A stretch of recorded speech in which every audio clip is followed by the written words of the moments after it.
মমতার সঙ্গে সত্যিই কি দূরত্ব বেড়ে গিয়েছে রাজ চক্রবর্তী? এবার কোনো কিছু রাগঢাক না করে সব খুল্লাই জানিয়ে দিলেন রাজ চক্রবর্তী। রাজনীতির অন্দরমহলে গুঞ্জন, মমতার সঙ্গে দূরত্ব বাড়ছে রাজ চক্রবর্তী। রাজের টিকিট কি এবার অনিশ্চিত? রাজ চক্রবর্তীর ভবিষ্যৎ নিয়ে তৃণমূলে জল্পনা তুঙ্গে। স্কোর বোর্ড ঠিক রাখাই আসল। টিকিট গুঞ্জনে মুখ খুললেন রাজ। পরিচালক থেকে বিধায়ক ফের কি লড়াইয়ে নামছেন রাজ চক্রবর্তী? ব্যারাকপুরের জয়ের ভবিষ্যৎ কি? ভোটের আগে প্রশ্নের মুখে রাজ।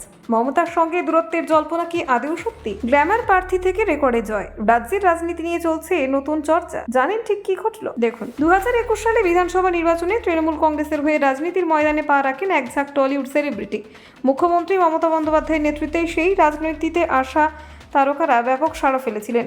ভোটের ফলাফলে তার প্রতিফলন দেখাও যায়, কারণ প্রায় সকলেই রেকর্ড ব্যবধানে জয় ছিনিয়ে নেন। এই তালিকায় অন্যতম পরিচিত নাম হলো রাজু ওরফে টলিউডের সফল পরিচালক রাজ চক্রবর্তী। হালি শহরের বাসিন্দা রাজ চক্রবর্তী ব্যারাকপুর বিধানসভা কেন্দ্র থেকে বিপুল ভোটে জয়ী হয়ে শুধু জনপ্রিয় পরিচালক নন, চর্চিত বিধায়ক হিসেবে নিজেকে প্রতিষ্ঠিত করেন। রাজনীতিতে নতুন হলেও ভোটের ময়দানে তার সাফল্য অনেককে চমকে দিয়েছিল। বিশেষ করে বিজেপির প্রভাবিত বলে পরিচিত এলাকায় এই জয় ছিল যথেষ্ট তাৎপর্যপূর্ণ। 2021-এর পর আরও একবার বিধানসভা নির্বাচনের প্রস্তুতি শুরু হয়েছে রাজ্যে। এখনও ভোটের দিনক্ষণ চূড়ান্ত না হলেও রাজনৈতিক মহল ইতিমধ্যেই সরগরম। দরবদল, টিকিট বন্টন এবং সম্ভাব্য প্রার্থীদের নিয়ে জল্পনা তুঙ্গে। ঠিক এই আবহে রাজনীতির অন্দরমহলে শুরু হয়েছে রাজ চক্রবর্তীকে নিয়ে নতুন গুঞ্জন। শোনা যাচ্ছে রাজ চক্রবর্তীর সঙ্গে নাকি মুখ্যমন্ত্রী মমতা বন্দ্যোপাধ্যায়ের মানসিক দূরত্ব তৈরি হয়েছে। সেই দূরত্বের জেরেই নাকি আসন্ন নির্বাচনে তিনি আর তৃণমূলের টিকিট পাবেন না। সেই খবর দ্রুত ছড়িয়ে পড়তে রাজ্য রাজনীতিতে আলোচনার ঝড় ওঠে। এই গুঞ্জনের সত্যতা যাচাই করতে TV9 বাংলা সরাসরি প্রশ্ন করে রাজ চক্রবর্তীকে।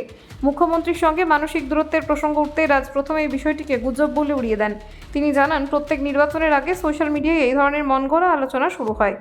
রাজের কথায় কে টিকিট পাবে আর কে পাবে না তা নিয়ে নানান গল্প ছড়ানো হয় এবং অনেকেই সেই গল্পে বিশ্বাস করে ফেলেন। তবে তিনি বিশ্বাস করেন, এতদিন যে দায়িত্ব তার উপর ছিল তা তিনি সততার সঙ্গেই পালন করেছেন। বাকি সময়টুকু তিনি একইভাবে কাজ করে যাবেন বলে জানান। রাজ আরও বলেন, তিনি কখনো দলের বিরুদ্ধে গিয়ে কোনো ভুল কাজ করেননি এবং ভবিষ্যতেও করবেন না। রাজনীতির মধ্যে যে রাজনীতি রয়েছে সেটাও তিনি স্পষ্টভাবে স্বীকার করেন। কেউ তাকে পছন্দ করে, কেউ করে না। এই বাস্তবতাকে মেনে নিয়েছেন তিনি। নিজের রাজনৈতিক ভবিষ্যৎ নিয়ে তিনি বলেন, লড়বেন কিনা সেটাই তার কাছে সবচেয়ে বড় গুরুত্বপূর্ণ বিষয়। বরং স্কোরবোর্ড ঠিক রাখা, অর্থাৎ নিজের দায়িত্ব ঠিকভাবে পালন করাটাই তার কাছে আসল। শেষ পর্যন্ত সুপ্রিমোই ঠিক করবেন তাকে টিকিট দেওয়া হবে কিনা। এই বিষয় নিয়ে তিনি খুব একটা চিন্তিত নন বলে জানান।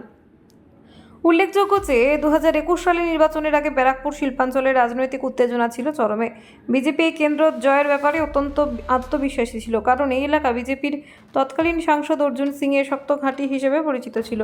তৃণমূল যখন রাজ চক্রবর্তীকে প্রার্থী ঘোষণা করে তখন অনেকেই তাকে বহিরাগত কিংবা শুধুই গ্ল্যামার নির্ভর প্রার্থী বলে কটাক্ষ করেছিলেন।